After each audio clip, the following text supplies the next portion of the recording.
We're all creatures of time, which we measure in days. Today, dawn's brilliant light behind Broadway Tower, an eye-catcher, catches first the court's high windows. Swans thread the mist beneath the Chinese bridge. The level light warms the air and the bridge's timbers. Green oak and green heart emerge from the mist's cocoon, take shape and are recreated, or rather redefined. The landscape emerges before us in this visionary place, this marriage of man and nature, a union driven by the will and pride of one man of immeasurable wealth, George William, 6th Earl of Coventry. Behind it all, a debt of honour owed to his brother Thomas, whose early death made him the Earl. When together at Oxford, they outlined their vision of a utopia at Croome.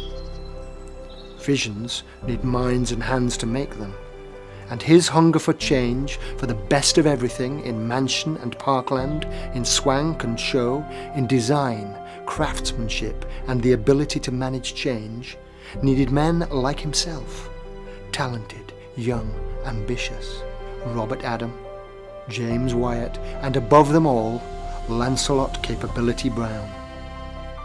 With burgeoning skills, authority and ambition, was entrusted by the Earl his first major commission, his firstborn child.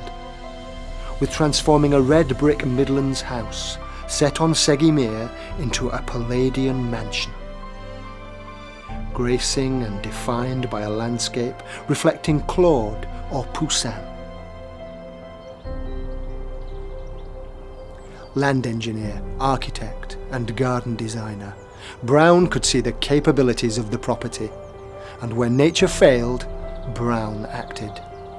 The mere was drained, a river and lake were dug by hand, the soil remoulding contours.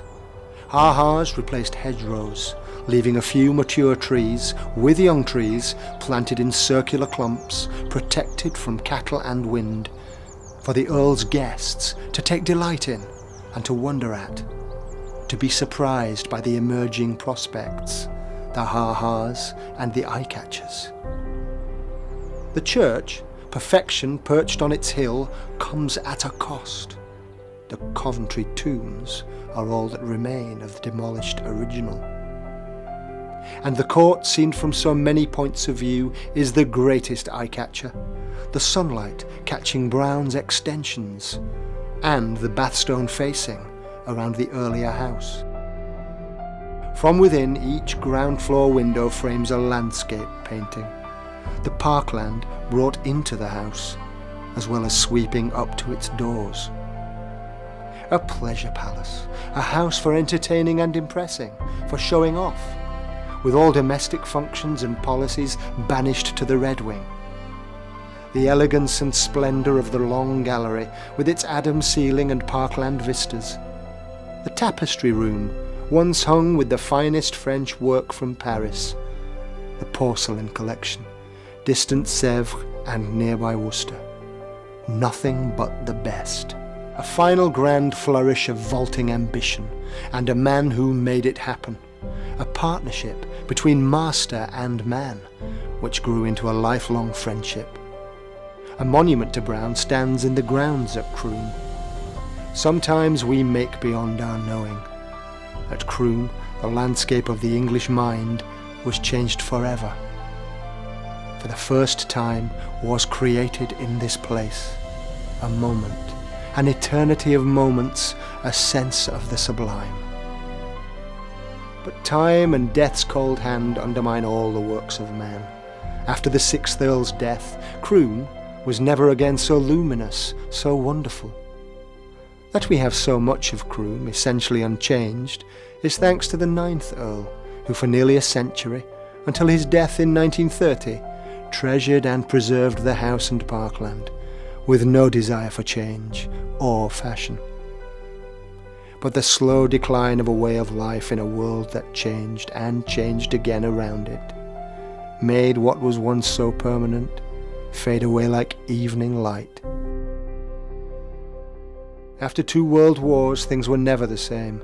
The death in battle of the 10th Earl at Dunkirk, and the secret work on the development of radar at RAF Defford, so decisive to the final Allied victory, both brought honour to this place.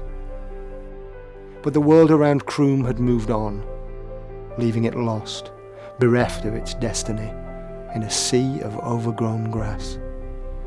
As a Catholic boys' school, a world centre for Hare Krishna, and finally in the hands of property developers.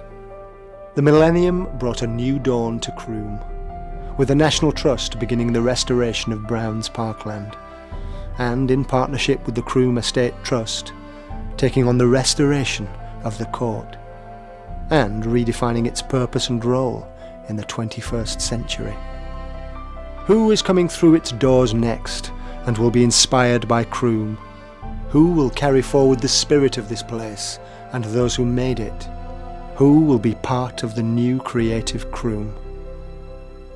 On moonlit nights, the full moon sits to the south of the court, illuminating the park and its footpaths. The court stands etched and defined by light and shadows. Tread softly and breathe in the quiet air, for there are spirits here of great men who made a vision a reality. What you can hear is the swans paddling gently towards the Chinese bridge, awaiting the dawn of a new day.